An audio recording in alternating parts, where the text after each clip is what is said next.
Hello, maybe you have heard that we have just announced the FS5 Mark II, and I would like to use this video to explain the main differences between the Mark II and the Mark I, which is the one I have here, and also explain a little bit about how the super slow motion and the slow motion features work on these cameras. So firstly, regarding the aesthetics, FS5 Mark II will keep the same chassis, the same body as the Mark I, except with a couple of differences. Firstly, you will see printed here FS5 II in this side of the camera, and secondly, the filter, the neutral density filter turret will be black instead of the silver that you can see here. That is regarding the aesthetics. Secondly, in terms of licenses, we will include a couple of licenses in the FS5 Mark II, which are the raw feature, raw output from the camera, and the high frame rate in continuous mode, up to 100 and 120 frames per second, which were available as options for the Mark I. So now they are provided by default.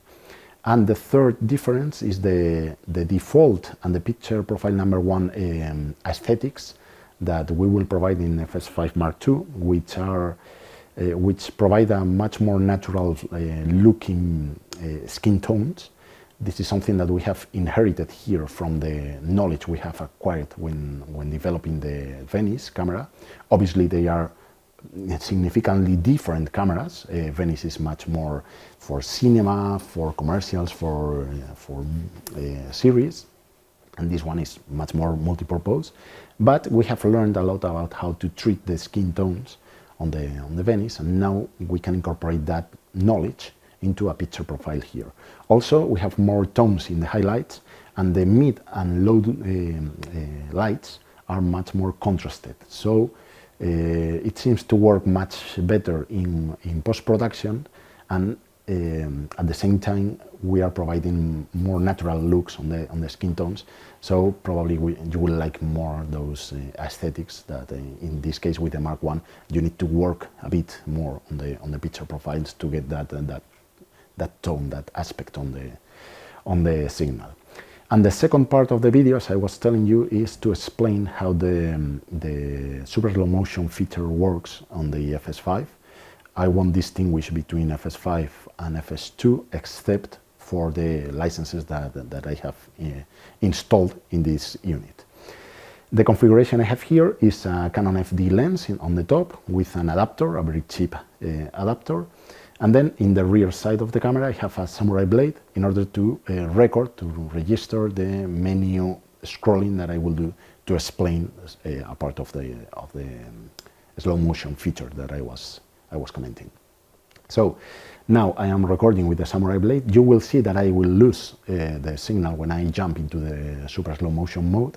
This is because of the signal format outputting from the camera. But it's useful to know where can I find where the items can be found on the camera. So firstly, what do I have here in my hands? I have a camera which is quite similar to the Mark II because I have the options installed. I have the high frame rate, the CBKZ FS5 HFR.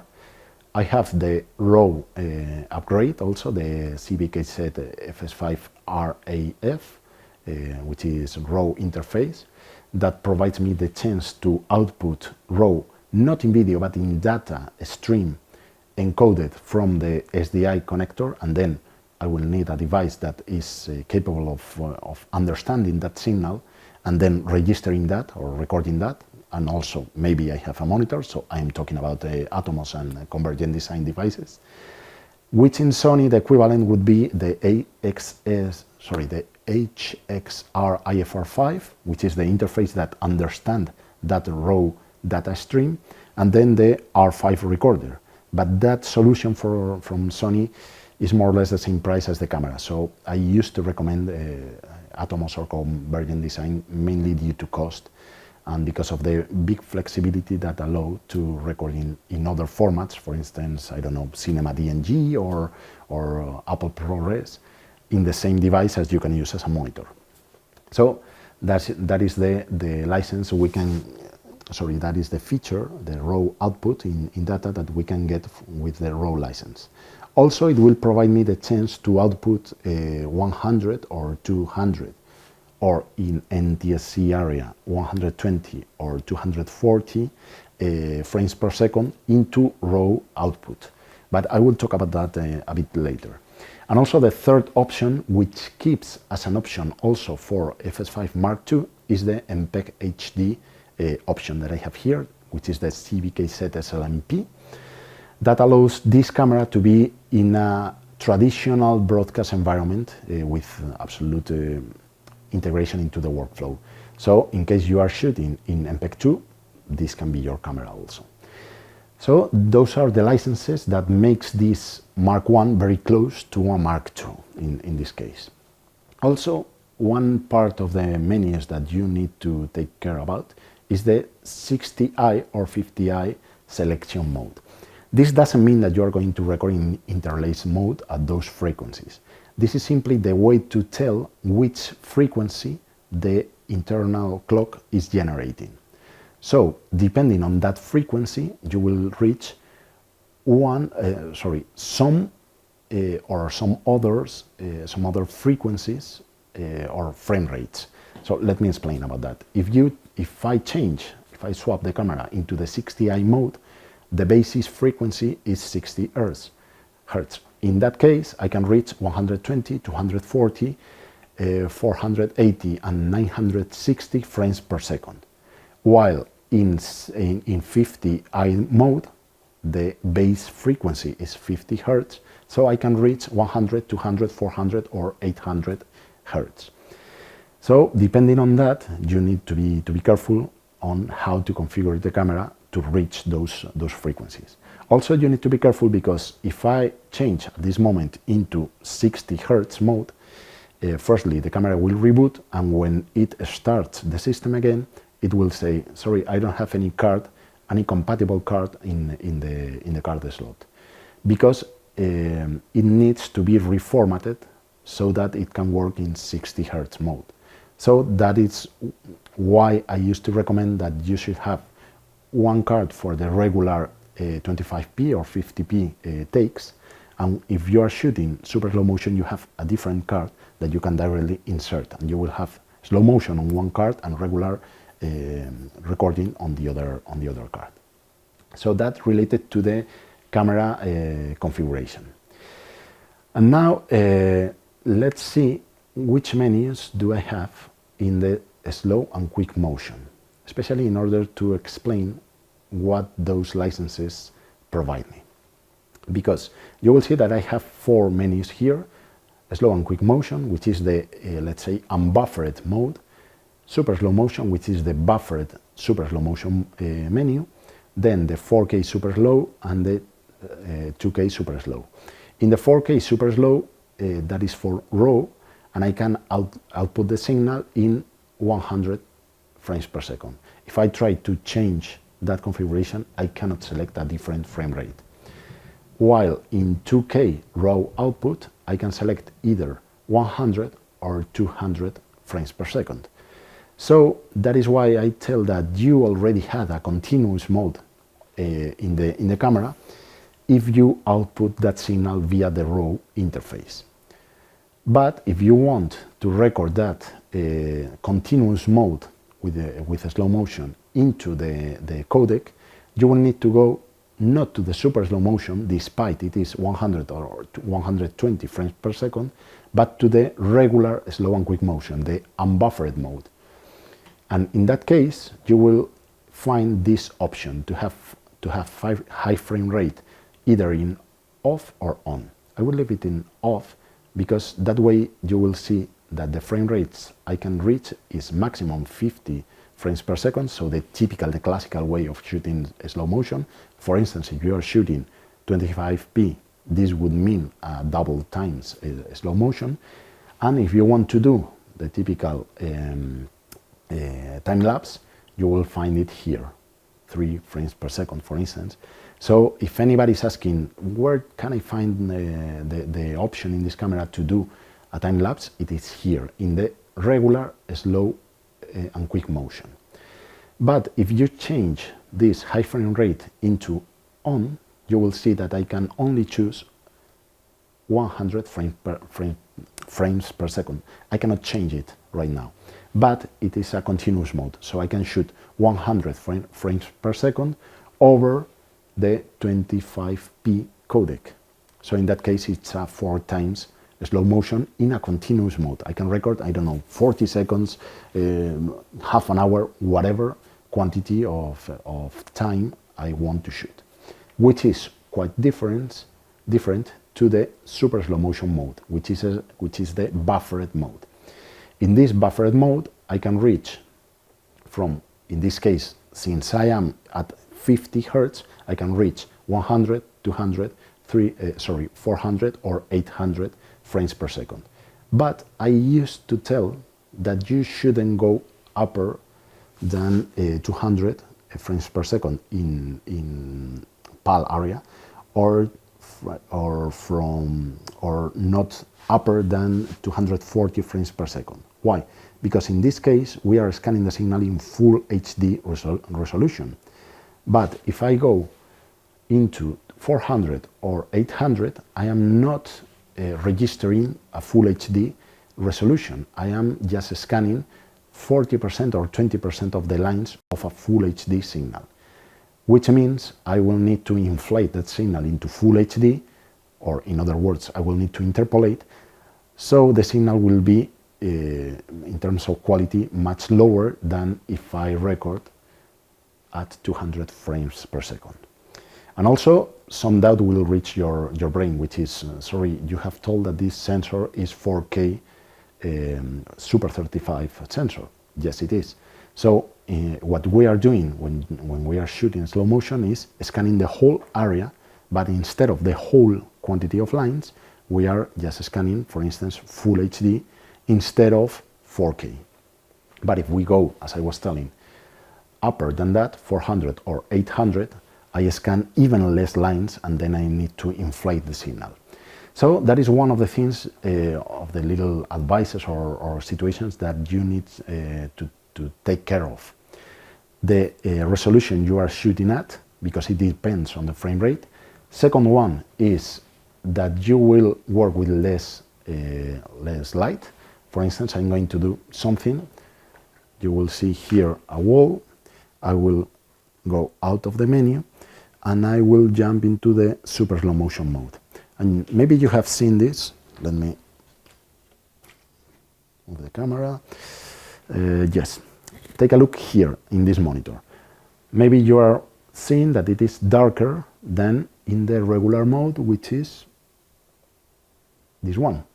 So when you shoot, for instance, in this case, I am shooting at 25p, I think, and in 200 frames per second, which means 8 times faster. If I shoot 8 times faster, the quantity of light that reaches each frame is 8 times smaller. So what someone like me, which I am quite stupid, as you know, would do is to reach the gain. But if I apply a gain to the signal, I am raising the levels of the signal, but also the noise. So that signal will be more noise, with more noise than the regular one. That is why it is good to have this mode, which is, let's say, an emulation mode in super slow motion.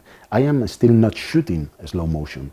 This is a mode in which the camera can jump into, can switch into this mode, and then I can play, for instance, with the light. In most of the cases, or in many cases, maybe you are not able to play with the light in the whole frame. So, for instance, if you are outdoors and you are in a sunny day, maybe there are some low lights that you will see with a little noise. So, and also, for instance, if you are trying to do a super slow motion in low lights, probably you will need to light like in a regular situation, and then you will see that when jumping into the super slow motion, the light decreases. So be careful with that. So firstly, be careful about the resolution. Secondly, be careful about the light.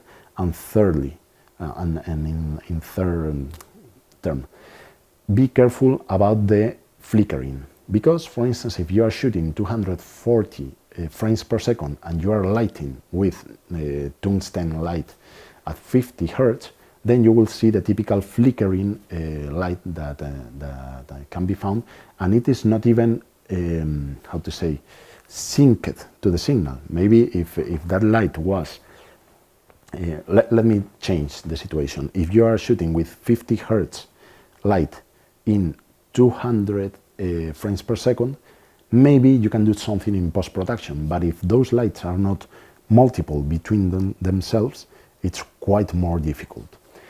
So that is a typical situation. Sorry, I will change my words. If you are shooting even with light that is not constant, like an LED light, but it is with some duty cycle, then you will find some flickering also in the signal. Even if the light and the sensor are synchronized, but you will have seen maybe when you are watching soccer or football, here in Europe football, that when a super slow motion shot is being taken, maybe the player is seen correctly, is exposed correctly, but in the background it is quite typical to see some flickering. That flickering usually comes from the advertisement fence that you have, which uses to be at a different speed, obviously, as the super slow motion camera. So be careful with those three parameters. Again, resolution, light, and flickering. And now let me explain about another parameter that is quite interesting in this camera, which is the capability to record the past. Wow, sounds very amazing, but actually it's not a very old past, but just 8 seconds, 16 seconds. But that is something you can configure in this menu, which is again, I will jump into the slow and quick, super slow motion, which is the buffered menu, and there is the end trigger mode. Maybe you have seen a very ugly video from myself playing with a football and doing some silly trick, some stupid trick, but I was doing that with the FS700 model, which has more or less the same module, the super slow motion module that we have in the FS5. At that time, what I was doing was playing with a football, and then after that had happened, I went to the camera and pressed the record button. That is because in this camera you are working with a slow motion for instance, in 200 frames per second through a buffer. That is how to say that in English, a circular buffer. So you have one frame, and when it ends, it comes again to the beginning. So you will have constantly 8, 9, 16 seconds, depending on the frame rate, that you can recover. The way to recover that is through the end trigger mode. This end trigger mode allows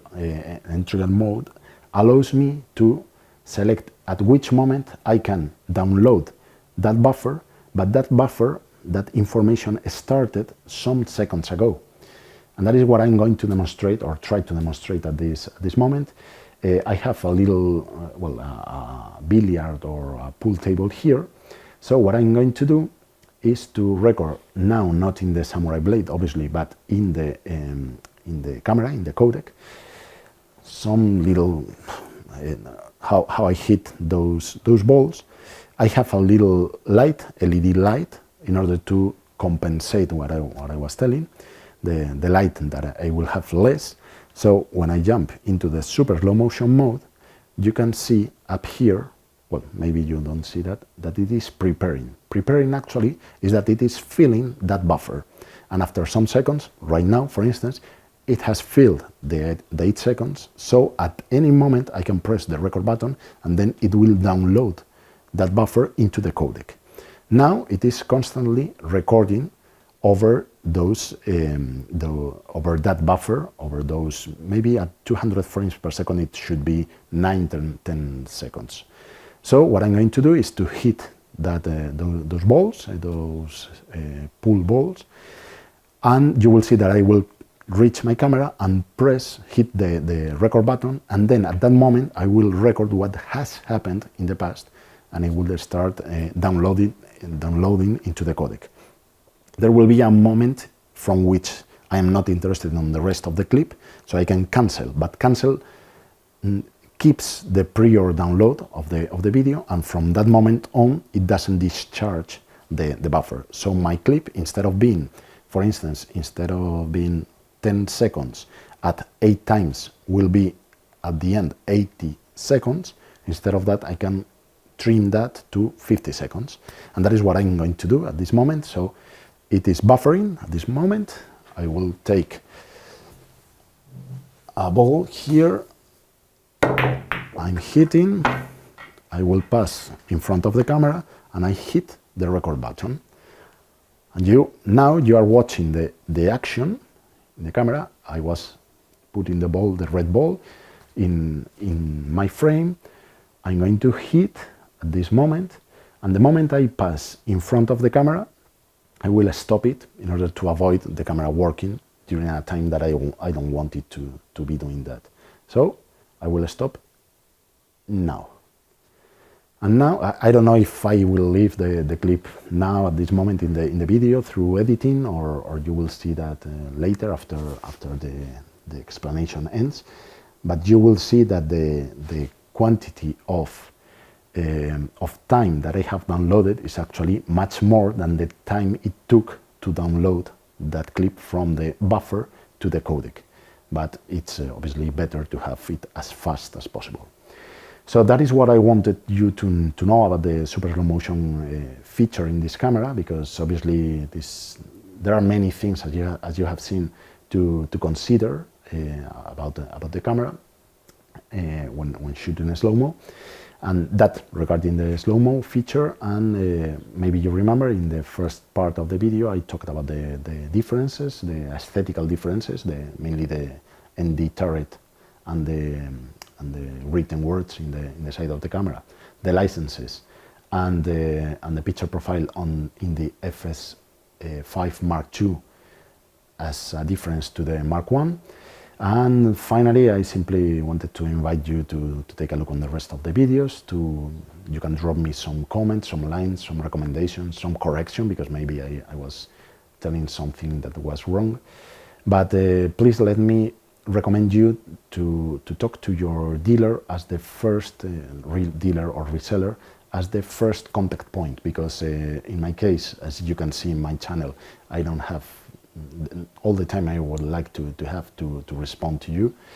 And also, maybe it sounds strange, but this is not my job. I mean, I'm not a content creator, I'm not a videographer, I'm just the guy from marketing. I like that, and I want to explain to you, as you can see, but this is on top of my job, and this is something I have chosen to do.